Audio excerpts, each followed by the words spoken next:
Hi, I'm Constance Duke, Director of Sustainability at Sustain.Life. This is the Week in Sustainability, where our team of practitioners and experts get together to share some of the most important issues and stories in sustainability. I am here today with my colleague, Nick Leo-Sontag, our Senior Manager of Sustainability, and we want to talk about the January heat wave in Europe and the proposed changes to the US EPA's Renewable Fuel Standards program. So I'll get us kicked off with the heat wave in Europe that most of you probably have heard about. It was all over the news this week. At least 8 European countries have recorded their warmest January day ever, something that climatologists are calling an extreme event because it truly is. It has broken literally thousands of records, some national, some regional.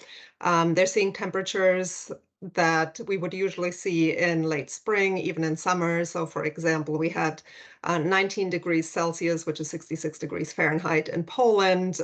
In Switzerland, that was the low overnight. We've Oh my seen gosh. 25 degrees Celsius or 77 degrees Fahrenheit in France. About 15 countries are impacted by this, including, just to name a few, Poland, Denmark, the Netherlands, Spain, France, Germany. And what happened is that this mass of warm air was generated off the west coast of Africa and it kind of just moved across Europe.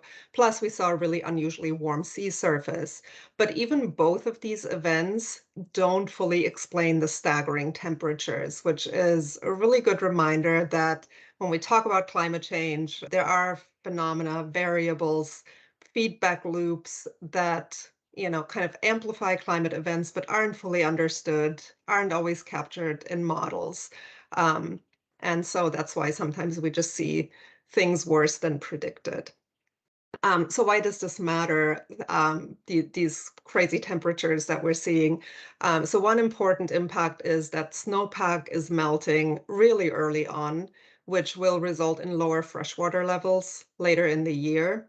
Warmer lake temperatures, possibly irregular annual flood events, which are needed to replenish nutrients. So definite impacts on freshwater. Then other things that can happen is that when you have early blooms on fruit trees and shrubs that are followed by a freeze, which could obviously still happen, we are still in winter, can prevent fruiting entirely. Pests and plant diseases are more likely to emerge and spread. And then, of course, we're already seeing economic impacts, like you've probably heard about ski resorts having to shut down. So hopefully this will compel companies to take serious and aggressive action in 2023 to decarbonize. And speaking of decarbonization, I will turn it over to Nick to talk about the pros and cons of the proposed changes to the EPA's Renewable Fuel Standards program. Thank you, Constance. Yeah, so last month, the EPA proposed increasing the quotas as part of their Renewable Fuel Standard program. This is a program where when somebody is refining fossil fuels or importing fossil fuels, they're required to actually mix in a certain percentage of a renewable fuel or a biofuel into the fossil fuel product they're making.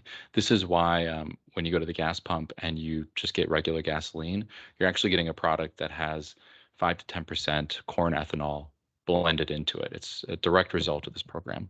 The ultimate goal of the program is to reduce greenhouse gas emissions, and that's the idea behind doubling these target volumes over the next few years.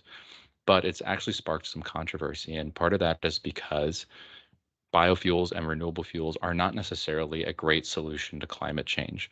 And just a little background, the reason people like biofuels and renewable fuels is because most of the carbon in those fuels comes from a plant that recently absorbed the carbon from the atmosphere. When you burn it, you're still releasing carbon dioxide, but that carbon dioxide was recently sequestered. And so the idea is you're not adding any new net carbon to the atmosphere. Part of the problem with biofuels, though, is although they may, through modeling, reduce greenhouse gas emissions, I think some of that is still up for debate, but the EPA's modeling does show that there are a lot of other impacts associated with growing plants to create fuels. These plants are going to come from our industrial agricultural system, which is not a clean system by any means. We're already putting in a lot of fossil fuel inputs for the vehicles or for the chemicals or fertilizers that we're using as a part of it. And going beyond the atmosphere, They also have huge impacts when it comes to water quality, soil erosion, local biodiversity.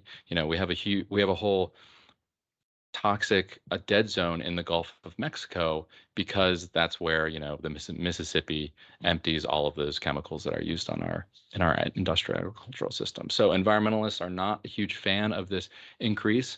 I think the other downside of it is that it continues to lock us into fossil fuel infrastructure. The goal of this program is to make fossil fuels a little tiny bit less bad, marginally less bad, when in reality what we've been talking about is that we need to be switching away from fossil fuels entirely. That's kind of the point that we're at. So right now it's just like in a public hearing stage, so they're getting comments and feedback this month, and then we'll probably hear something later this quarter. I would expect it to go through. There's a lot of strong lobbies behind it, like the corn lobby and renewable fuel lobby, obviously, but that is the situation there. Yeah, great. So glad you covered some of the cons. I don't think they're talked about quite enough. Yeah. Yeah.